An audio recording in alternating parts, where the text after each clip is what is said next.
بسم الله الرحمن الرحيم.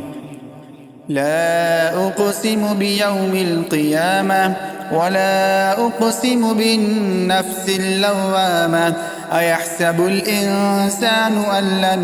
نجمع عظامه بلى قادرين على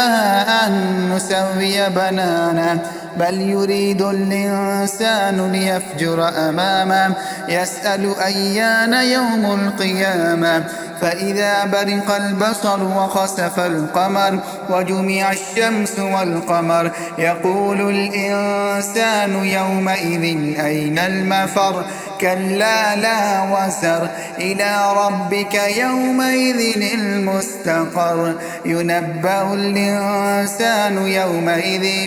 بما قدم وأخر بل الإنسان على نفسه بصيرا ولو ألقى معاذيرا لا تحرك به لسانك لتعجل به إن علينا جمعه وقرآنه فإذا قرأناه فاتبع قرآنه ثم إن علينا بيانه كلا بل تحبون العاجلة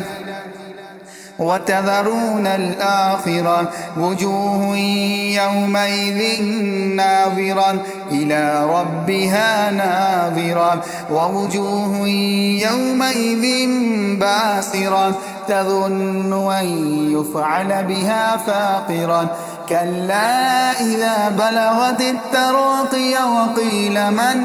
راق وظن أنه الفراق والتفت الساق بالساق إلى ربك يومئذ المساق فلا صدق ولا صلى ولكن كذب وتولى ثم ذهب إلى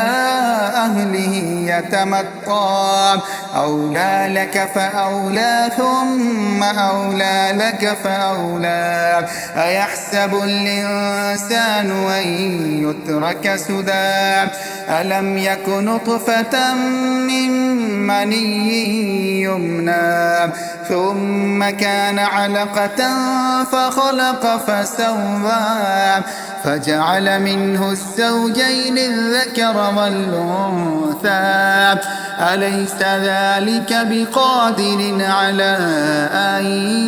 يحيي الموتى